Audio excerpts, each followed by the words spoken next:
नमस्कार. महाराष्ट्रात मग ते महानगरपालिका क्षेत्र असो, नगरपालिका असो किंवा अगदी ग्रामपंचायत, स्वतःच्या जमिनीचा व्यवहार करणं हे एक मोठं काम असतं. पण अनेकदा हे स्वप्न एकच सरकारी प्रक्रियेत अडकून एक डोकेदुखी होऊन बसतं. तर आज आपण ग्रीन रुद्राक्ष चॅरिटेबल ट्रस्टच्या सौजन्याने मिळालेल्या माहितीच्या आधारे ही जमीन मोजणीची किचकट प्रक्रिया अगदी सोप्या भाषेत समजून घेणार आहोत. आता जमिनीचा पोट हिस्सा म्हणजे काय, तर आपल्या जमिनीचे छोटे तुकडे करून त्याची मोजणी करणं. ऐकायला तर हे खूप सोपं वाटतं, नाही का? पण खरं सांगायचं तर सगळ्यात जास्त वाद, भांडणं, अगदी कोर्ट कचेऱ्या याच एका टप्प्यावर सुरू होतात. मग नेमकं घडतं तरी काय? आपल्याला कदाचित आश्चर्य वाटेल, पण या सगळ्या वादांचं मूळ एका अगदी छोट्या प्रशासकीय चुकीमध्ये आहे. म्हणजे सरकारी प्रक्रियेतच एक चुकीचा शॉर्टकट मार्ग घेतला जातो आणि तिथूनच मग कोर्टाच्या फेऱ्या आणि कायदेशीर लढाईचा एक न संपणारा प्रवास सुरू होतो. आणि या एका चुकीकडे दुर्लक्ष करण्याचे परिणाम ते खूपच गंभीर आहेत. लोकांचे लाखो रुपये वाया जातात, शहरांमध्ये जागोजागी बेकायदेशीर इमारती उभ्या राहतात आणि पिढ्यानपिढ्या कोर्टात खटले लढण्यात निघून जातात.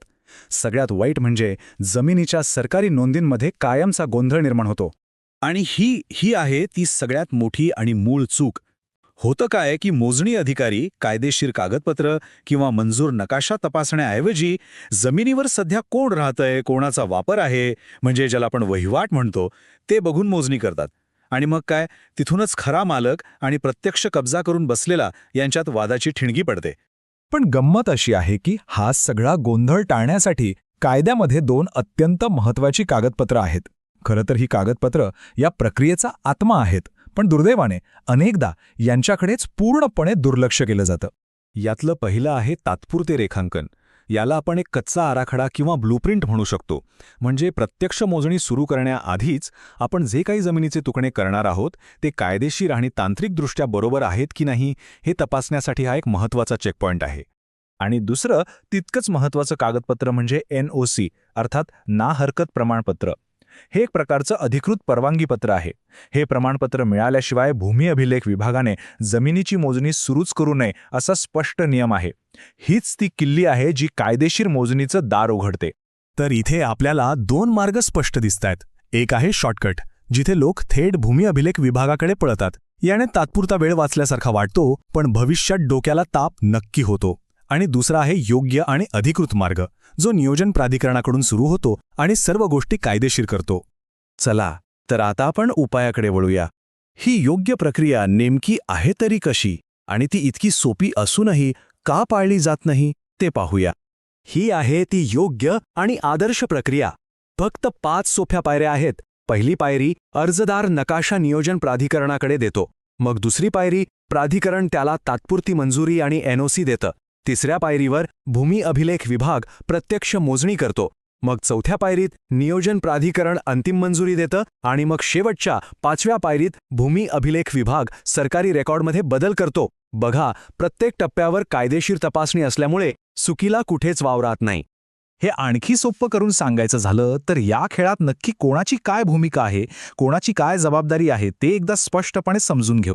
ह्या प्रक्रियेत 3 मुख्य खेळाडू आहेत. एक अर्जदार, दुसरं नियोजन प्राधिकरण आणि तिसरं भूमी अभिलेख विभाग. प्रत्येकाचं काम ठरलेले आहे. अर्जदाराने अर्ज करायचा, नियोजन प्राधिकरणाने मंजुरी द्यायची आणि त्यानंतरच भूमी अभिलेख विभागाने मोजणी करायची. ही साखळी तुटली की सगळा गोंधळ सुरू होतो. आणि हो, ही प्रक्रिया काही हवेत ठरवलेली नाहीये. हे बघा, हे पिंपरी चिंचवड महानगरपालिकेचं एक अधिकृत परिपत्रक आहे. यामध्ये GIS नकाशांपासून ते इतर सर्व आवश्यक कागदपत्रांची एक स्पष्ट यादी दिलेली आहे. म्हणजेच ही एक प्रमाणित आणि निश्चित कार्यपद्धती आहे. आणि हा आहे तो सर्वात महत्त्वाचा नमुना, ना हरकत प्रमाणपत्राचा, म्हणजे आपल्या NOCचा फॉर्म. नियोजन प्राधिकरणाकडून हे पत्र भूमी अभिलेख विभागाला गेल्याशिवाय मोजणीला सुरुवातच होऊ शकत नाही. हा पक्का नियम आहे. तर मग सगळ्यात कळीचा मुद्दा हा आहे की ही थोडी लांब वाटणारी पण योग्य प्रशासकीय प्रक्रिया पाळणं इतकं महत्त्वाचं का आहे? याने नक्की काय साधतं? याचं उत्तर अगदी सोपं आहे. या नियमांचं पालन करणं हाच आपली गुंतवणूक आणि आपली कायदेशीर मालकी जपण्याचा सर्वोत्तम मार्ग आहे. याने फक्त आपलंच नाही तर शहराच्या नियोजित विकासालाही खूप मोठी मदत होते आणि भविष्यातला मनस्ताप टळतो. मूळ कागदपत्रांमध्ये सुद्धा हेच म्हटलंय की हे फक्त नियम नाहीत, तर विकासासाठी एक सोपा, सरळ आणि चुका नसलेला मार्ग तयार करण्याची ही एक पद्धत आहे. तर मग शेवटचा आणि खरा प्रश्न हाच उरतो, जर एक छोटीशी प्रशासकीय प्रक्रिया योग्यरित्या पाळल्याने सामान्य नागरिकांचे हक्क आणि आपल्या शहराचं भविष्य दोन्ही सुरक्षित होत असेल तर आपण त्याकडे दुर्लक्ष का करतो?